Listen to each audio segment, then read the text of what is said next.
Hey there, good morning. Happy Saturday, everyone. Hope you are all enjoying the sunshine. I noticed that the sunshine was coming in my door this morning. I was excited. I was like, the sunshine is back. So the sun shines on our door every morning and it really warms it up. In the summertime, it's really hot. It makes the door hot. And in the wintertime, it's nice because it just warms up that front area of our house. And the dogs and the cats love to just lay in that sunshine. And I like to as well. But let's get on to it. We're talking today about vision, something that everybody starts to talk about in December every year. What's your vision going into the next year and all of that? How do you create a vision? There are lots of events out there where people are creating their vision board, but I want to talk about, is your vision a board or is it something else? What is a vision board? What does it need to look like? And how does everyone create one?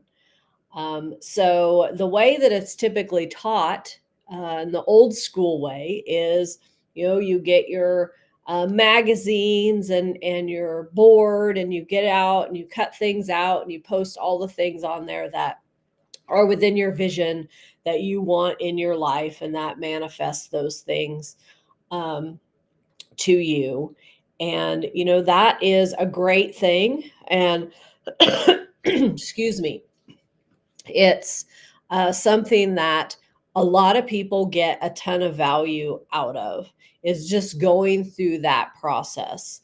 um, but nowadays, who has magazines? Not everybody has magazines, or doesn't want to take the time to make those vision boards on something that's tangible in that way. So what are some other options, and are those other options okay? Yes, they're okay. So your vision board doesn't really have to be a board. Do not take that literally. Sorry. um, Do not take that literally. It does not have to be what everybody else says that it is. It is something that you internalize and that you understand is your map for where you're going. Now, however you put that together, I don't care. I mean, you can draw on your wall. You can do the vision board like people ask you to. You can set up some art in your backyard. It doesn't really matter. It's whatever resonates with you is what's important. So there are a lot of options available, especially now in the digital age. So some folks are using Canva to put their vision board together, and it's similar to what a vision board would be for, uh, when people got out the magazines and cut those together. Me, I don't really resonate with the pictures. That really never worked for me. I would get through that and I would be like, hmm, this really doesn't fit with me. Because you know what? My life is nothing like what's in a magazine. And so I wanted something true to life that looked real for me. And I resonate better with words. And so I created my vision, and you can call it a board. I don't know. It's actually a piece of paper, it's back there. And I created it using words. So, what are the words that I see in my vision? I see myself on my porch, and I can describe that verbally. I see myself sitting in my hammock on my porch with my cup of coffee, with my laptop or my iPad or whatever, with my dogs. And that's a something that is my personal vision. So then I look at, how do I get there? How do I create that vision for me? And, maybe you have to start with making that porch.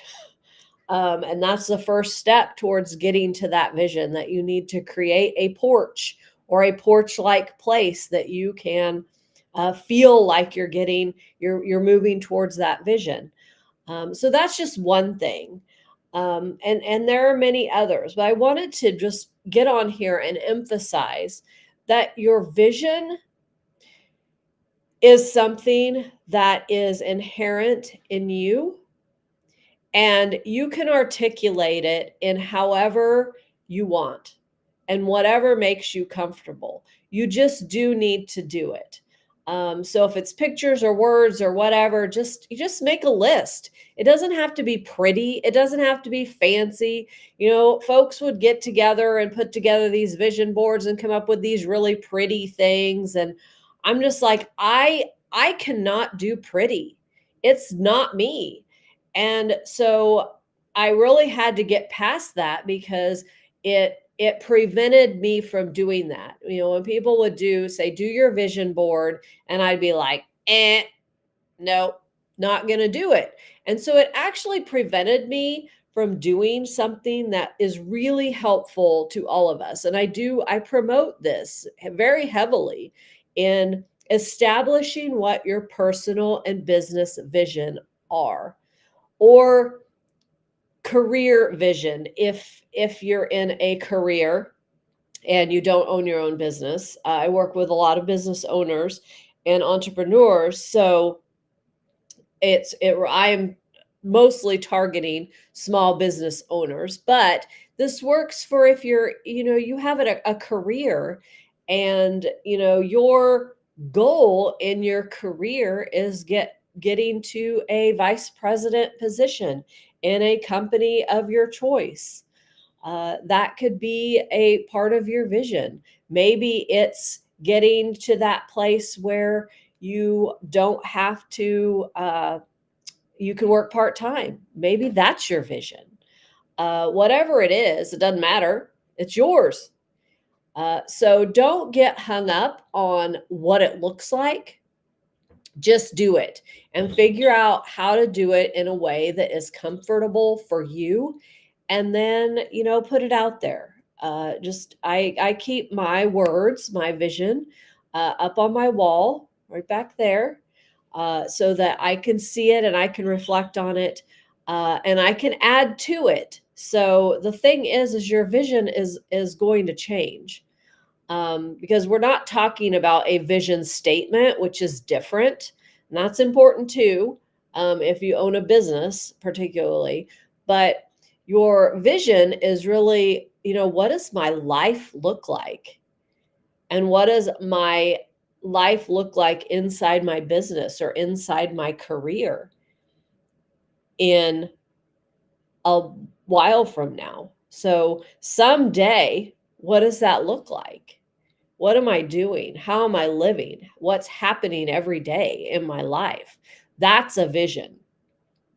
And so those two things tie together, whether it's your career or a business, those things really do tie together, because you cannot achieve a personal vision or a business vision without establishing your personal vision.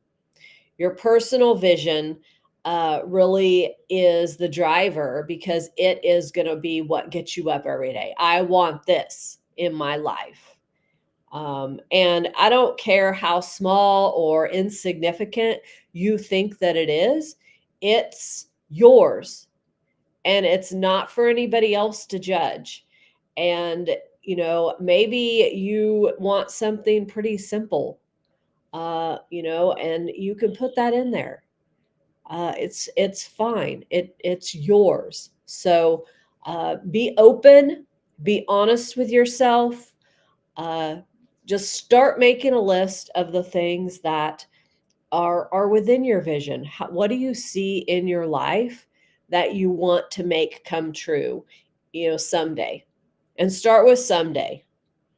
So all of these somedays, uh, someday I want to have an RV. Someday I want to have a boat. Someday I want to have this kind of house.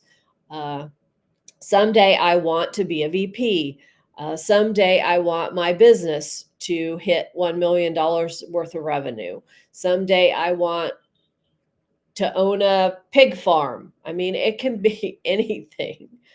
So, one of the things that I would love to do is to be able to um, offer something to homeless animals. And I don't know what that looks like because it's not a shelter. It's not creating another shelter for me. That's not what it looks like. But it's like, how do I do that? But that's part of my vision. I want that to happen. And that's down the road, but it is on my someday list. So I break up my vision.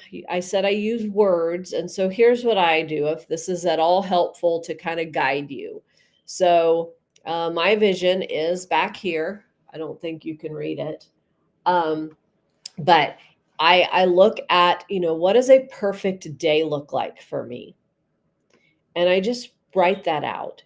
From the time you get up in the morning, what is it? If it was going to be an absolutely perfect day for you, and it doesn't have to be the life you're living right now. Um, so the life that I'm living right now might be the perfect day would be that the chickens get up and feed themselves, and they don't do that. So what does a perfect day look like for me in my someday world? And then uh, what is it that I want in my someday world? And then think about establishing what are you good at? Because when you align these things, that's when it starts to come together for you. And that's when you can start to figure out how you're going to go down that path to realize that vision.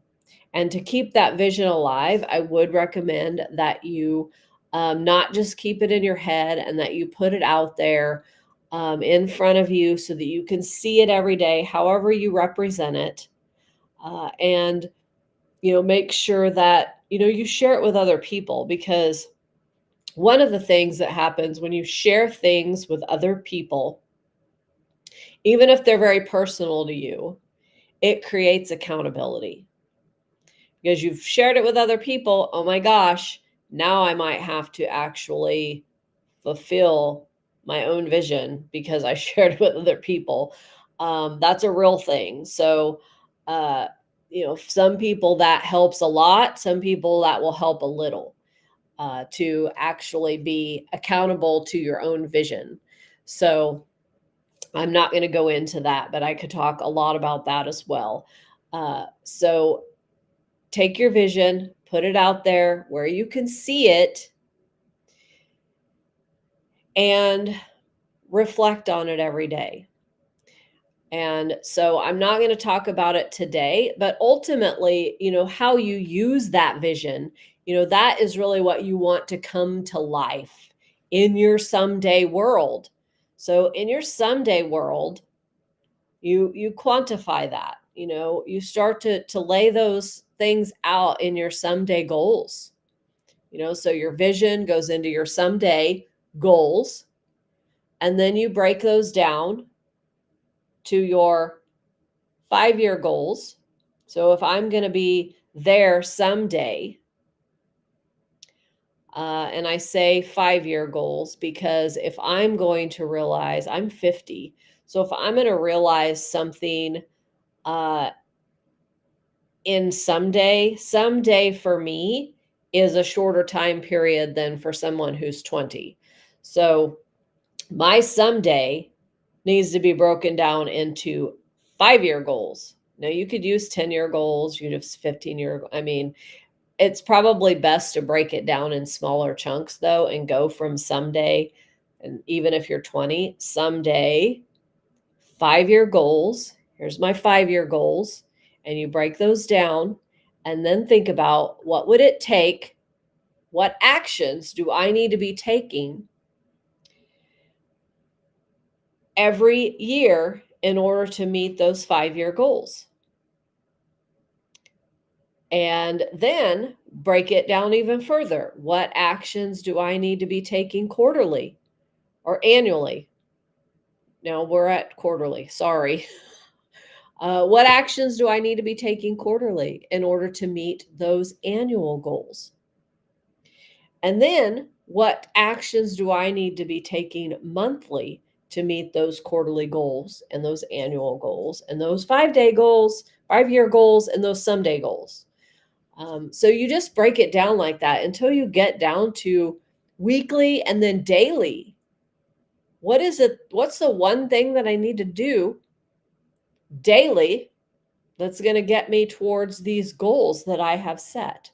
So that's how you feed your vision, ultimately. And I don't want to spend a lot of time on goal setting because I think it's very time consuming, and when done right, it is overwhelmingly uh, it is fulfilling, but it is also exhausting. So everybody gets excited about goal setting, and then there's those of us who are like, "Oh my gosh, it's so exhausting," because maybe we overthink it. I think I do sometimes, and I struggle with, okay, how do I make that measurable? Well, don't stress over it. Just do it. We will go into some of that later, not today. But I hope that this has been helpful in getting you to think about what is your vision with what you're doing. What's your vision to get to your someday goals? What are your someday goals? And how can you maybe put that together in a way that you could reflect on it and have a reminder daily? So have a great Saturday, folks. I will see you again in the new year.